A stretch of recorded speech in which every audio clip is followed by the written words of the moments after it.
오늘 이 부활주일에 하나님이 주시는 말씀을 통해 우리가 부활의 소망과 믿음으로 충만하기를 축원합니다. 하나님은 여전히 우리와 함께 계십니다.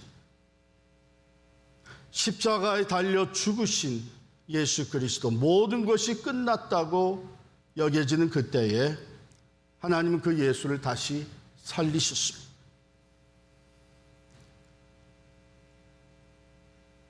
오늘 이 말씀, 천사가 여자들에게 말하여 이르되 너희는 무서워하지 말라. 십자가에 못 박히신 예수를 너희가 찾는 줄을 내가 아노라. 그가 여기 계시지 않고 그가 말씀하시던 대로 살아나셨느니라. 와서 그가 누우셨던 곳을 보라. 부활은 팩트입니다. 역사 속에 분명히 일어났던 사건입니다.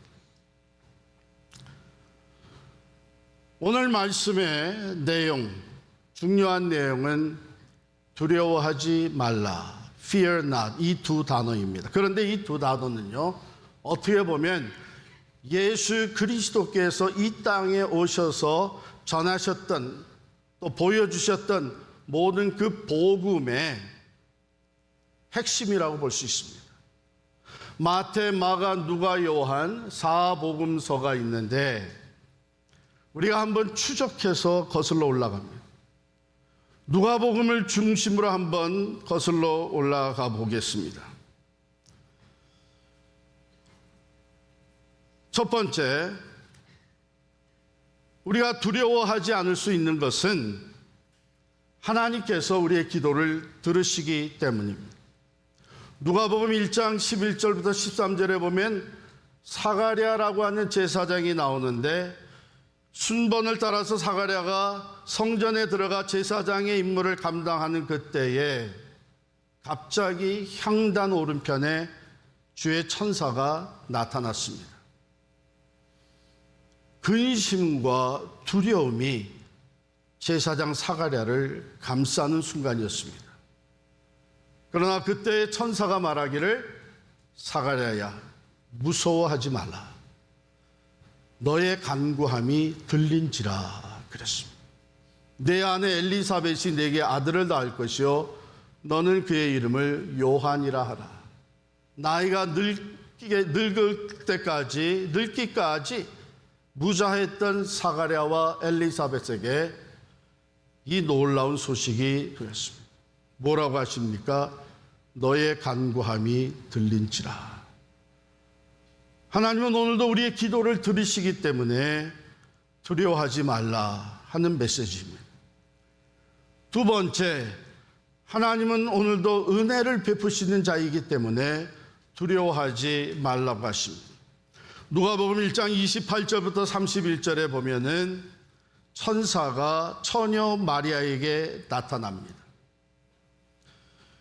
여호와께서 너와 함께 계시니라. 은혜를 입은 자여, 하나님이 너와 함께 계시다 하면서 전해진 메시지가 뭐냐면 너 임신했다. 처녀가 애를 가졌다고 하는 것은 이제는 간통을 했다는 것뿐만 아니라 간통의 죄로 인하여서 돌에 맞아 죽게 되는 그런 사회였습니다. 이런 인사가 어찌미냐? 어떻게 이런 일이 내게 있을 수 있겠느냐? 두려워하는 마리아에게 천사가 이릅니다. 무서워하지 말라.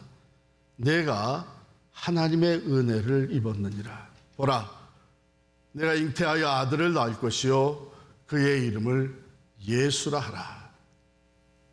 오늘도 하나님은 택한 자들, 우리들에게 은혜를 주시기를 기뻐하시는 분이십니다.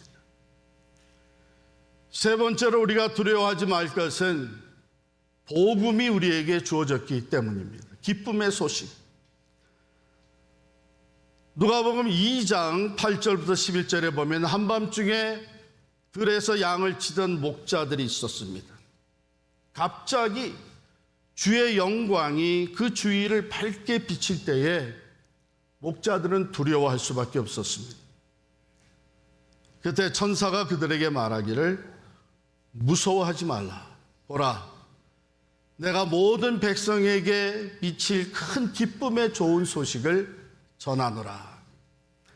오늘날 다윗의 동네에 구주가 나셨으니 곧 그리스도 주시니라. 하나님은 우리에게 복음을 주시고 우리의 삶에 기쁨의 소식을 전해주시는 분이시기 때문에 두려워하지 말라고 하십니다. 네 번째로, 주님은 희망이 없는 죄인에게 새 생명과 삶의 목적을 주시기 때문에 두려워하지 말아야 합니다. 누가복음 5장 7절부터 보게 되면 베드로가 밤새 고기를 잡으려고 했지만 한 마리도 잡지 못했습니다. 여러분, 직업이 어부입니다. 이제 이 하루를 어떻게 살아야 될지 모르고 있는 베드로에게 예수님께서 깊은 데로 가서 다시 그물을 던져라. 순종하며 나아간 베드로뿐만 아니라 베드로와 함께 고기를 잡던 두 배가 새로 잡힌 고기로 말미암아 가득 차게 되고, 성경은 그 배가 물에 침몰될 지경이었다, 이렇게 기록을 합니다. 베드로는 그 놀라운 기적 사건 가운데 이 예수라는 분이 보통 분이 아니시구나, 이런 마음을 가지고 예수님 앞에 와서 무릎을 꿇습니다. 주여, 나를 떠나소서. 나는 죄인이로소이다. 우리 가운데도 우리 스스로의 약함과 죄로 말미암아 두려워하는 자들이 적지 않게 있습니다. 두려워하는 베드로에게 주님이 말씀하십니다. 무서워하지 말라. 이제후로는 내가 사람을 취하리라. 이제부터는 내가 사람을 낚는 어부가 되겠다. 자기가 죄인인 것을 고백하는 베드로에게 새로운 삶, 새로운 목적을 주셨습니다. 예수 그리스도는 모든 병과 죽음을 이기시는 능력을 가지고 있기 때문에 두려워하지 말라고 말씀하십니다. 누가복음 8장으로 넘어가면 49절부터 회당장의 이야기가 나옵니다. 회당장의 딸이 거반 죽게 되었을 때 회당장이 예수님을 찾아갑니다. 내가 오셔서 내 딸을 좀 살려주십시오. 가는 길에 시간이 지체가 된 것은 12해를 혈류병으로 앓던 여인이 예수님의 옷깃을 만지면서 그 능력으로 고침을 받는 사건이 있습니다. 시간이 조금 지체되는 가운데 회당장의 집에서 사람을 보내서 메시지가 전달되었습니다. 회당장에게 하는 말이, 선생님을 더 이상 괴롭게 하지 마십시오. 딸이 이미 죽었습니다. 이 얘기를 듣고 있던 예수님이 말씀하십니다. 두려워하지 말고 믿기만 하라. 그리하면 딸이 구원을 얻으리라. 주님 가셔서 죽은 이 딸을 다시 살려주셨습니다. 여러분, 우리가 두려워하지 말 것은 여러분과 저는 하나님께 큰 가치가 있는 존재들이기 때문입니다. 누가복음 12장 6절 7절에 보면 주님께서 이런 말씀을 하십니다. 참새 5마리가 두 아사르온에 팔리는 것이 아니냐. 그러나 그 중 하나도 하나님 앞에서 잊혀지지 않느니라. 너희들에게 있어서는 너희들의 머리털까지도 모두 세신 바 되었느니라. 제가 이것을 읽으면서 처음으로 이런 생각을 해봤어요.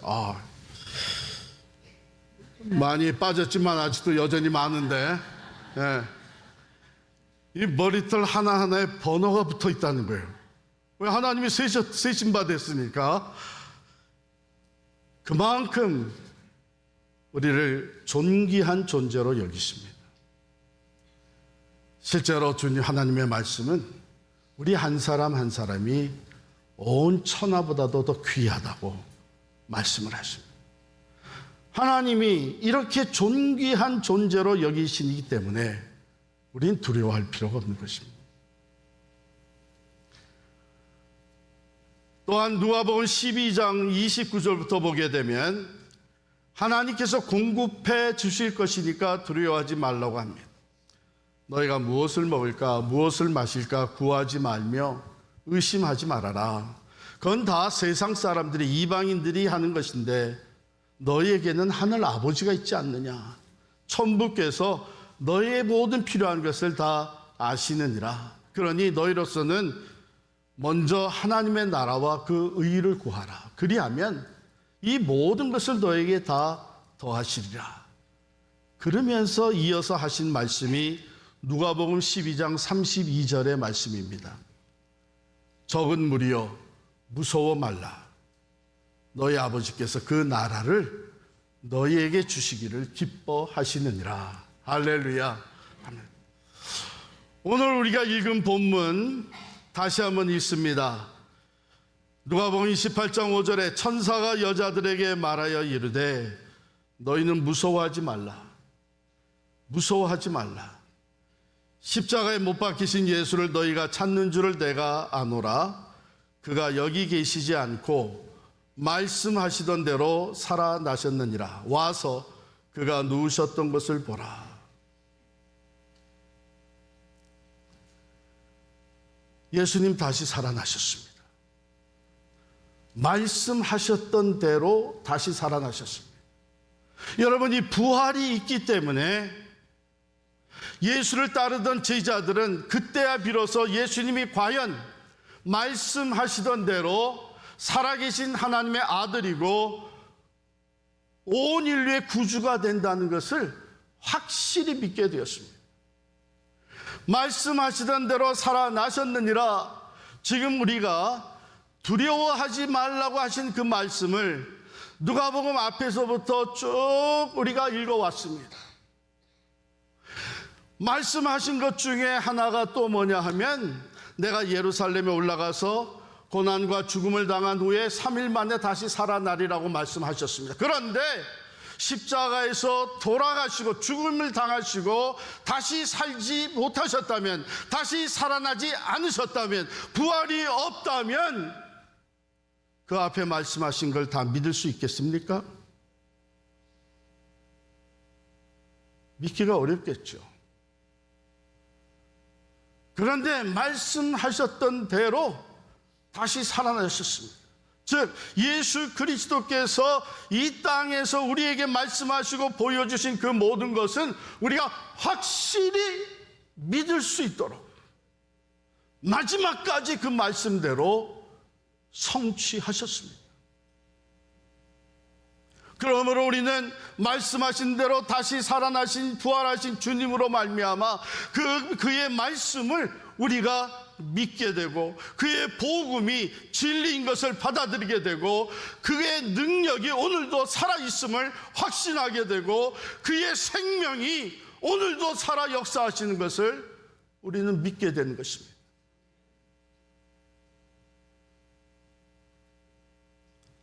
마태복음 28장 5절 여인들에게 너희는 무서워하지 말라. 이는 너희가 십자가에 못 박힌 예수를 찾는 줄 내가 아노라. 그가 여기 계시지 않고 살아나셨다. 그 당시에 이 여인들뿐만 아니라 제자들이 어떤 두려움에 쌓여 있었을까요? 예수님을 십자가에 못 박아 죽였으니 그 다음은 우리 차례다. 두려웠겠죠? 지금까지 예수를 따라오느라고 모든 것을 버려두고 따랐는데 이제 우리의 꿈은 산산이 깨어졌다. 내일부터는 무엇을 위해 살 것이냐? 두려웠겠죠? 뿐만 아니라 믿음이 흔들리면서 그들은 의심과 무서움과 또한 미래에 대한 염려와 그 꿈과 소망이었던 예수가 십자가의 죽으심으로 말미암아 낙심과 좌절에 빠져 있을 수밖에 없었어요.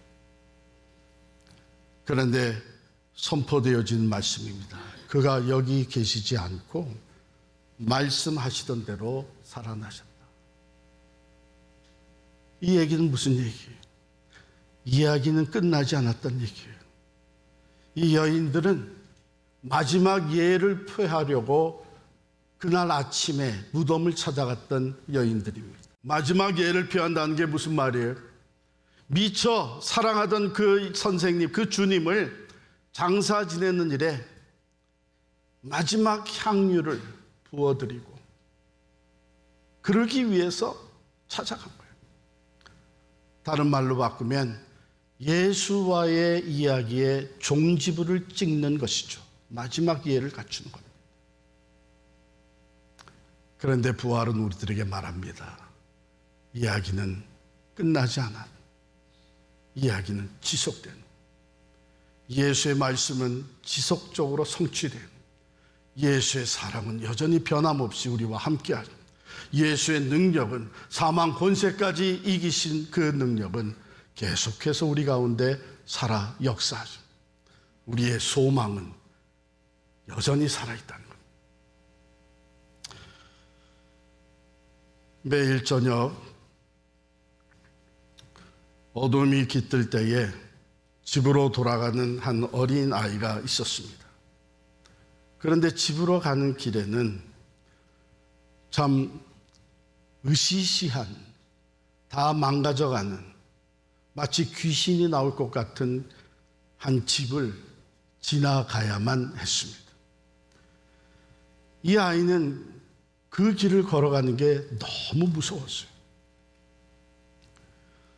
동네 몇몇 어른들이 그에게 용기를 주려고 이런저런 말을 했습니다. 야, 너 이 부적을 붙이고 가면 무서워하지 않아도 돼. 이 부적이 그 귀신 다 쫓아낼 거야. 그래도 여전히 무서웠습니다. 자식, 사내 자식이 뭐 이런 것 가지고 그래.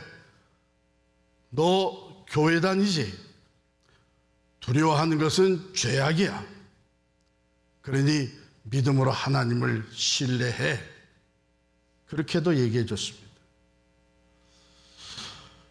이런저런 말로 이 아이의 마음에서 두려움을 다 몰아내고 용감하게 자신만만하게 그 길을 가도록 도와주기로 했지만 아무 소용이 없었습니다. 그런 중에 어떤 사람이 나서서 이렇게 얘기를 했습니다.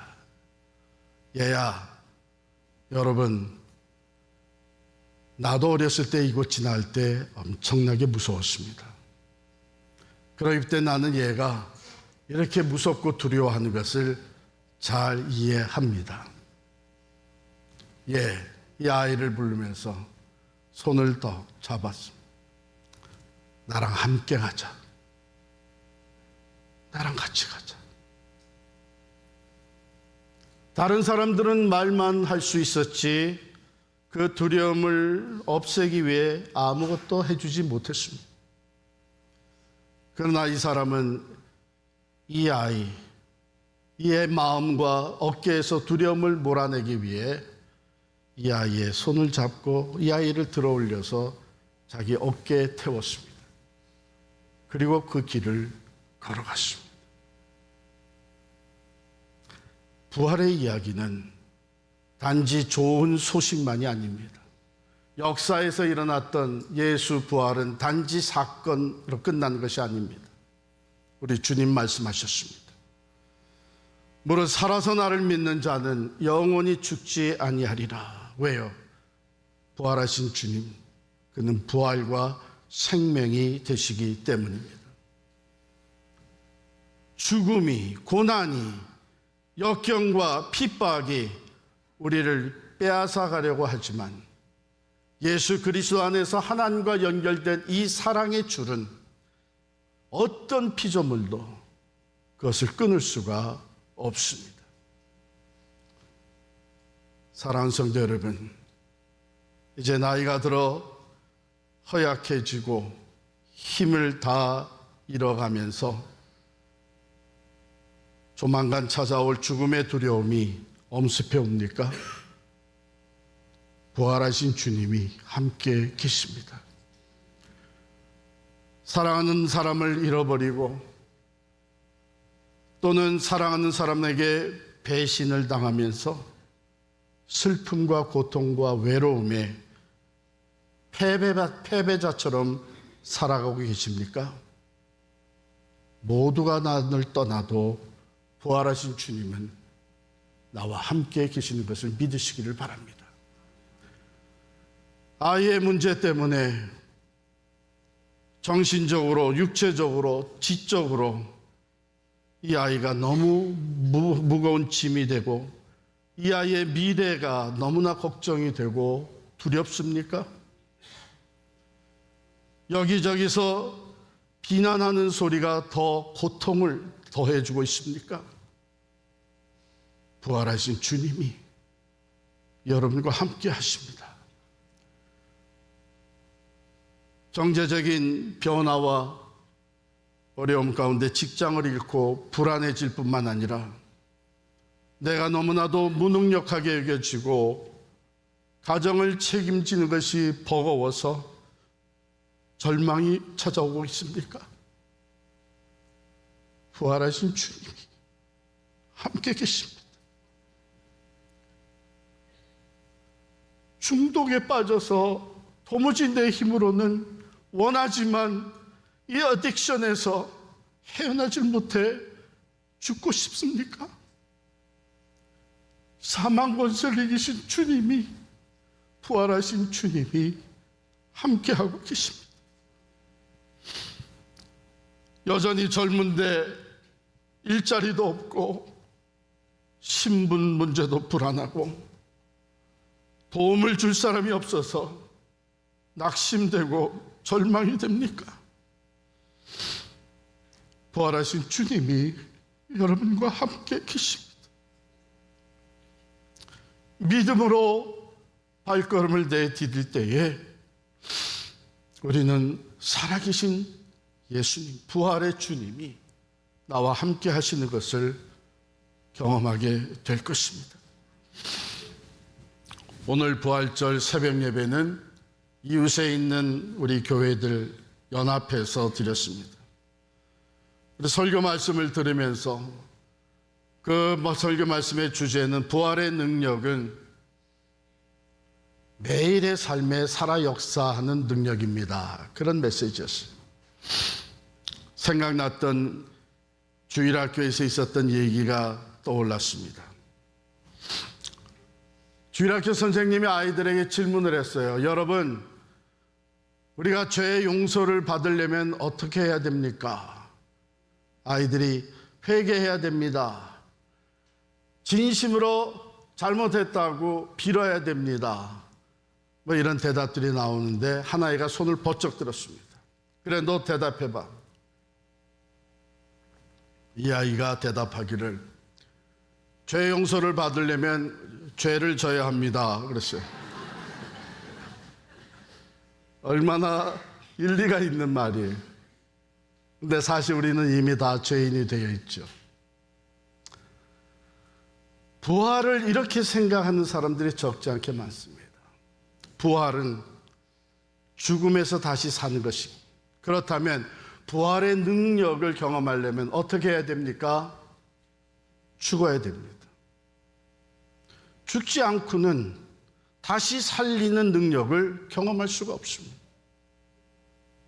그런데 그것이 우리가 다 죽은 다음에만 나타나는 부활의 능력에, 물론 죽음 후에 부활의 능력이 우리와 함께해서 우리가 다시 주님의 부활에 동참하게 될 것입니다. 그런데 부활은 오늘도 살아있는 능력이 된다. 왜냐하면 주님이 죽음에서 다시 사시고 우리들과 함께 계시기 때문입니다. 우리 안에 들어와 계시기 때문입니다.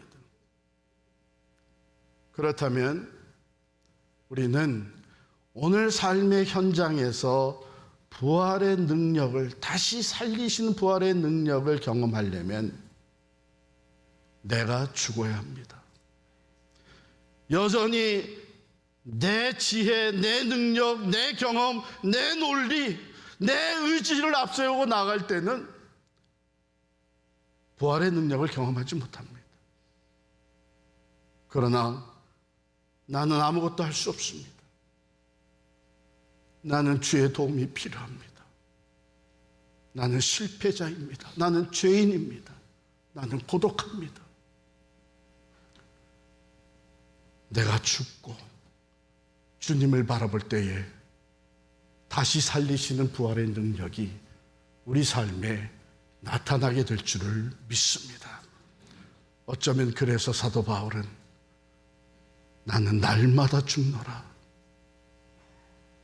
그러므로 사도 바울의 삶에는 부활하신 주님의 능력이 살아 역사하는 것이 많이 나타났습니다. 우리 주님 다시 사셨습니다. 예수 부활.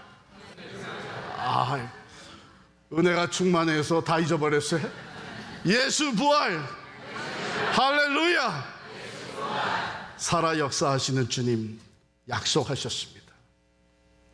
볼지어다 내가 세상 끝날까지 너희와 항상 함께 있으리라. 말씀대로 살아나셨고 말씀대로 우리와 항상 함께 계시는 줄을 믿습니다.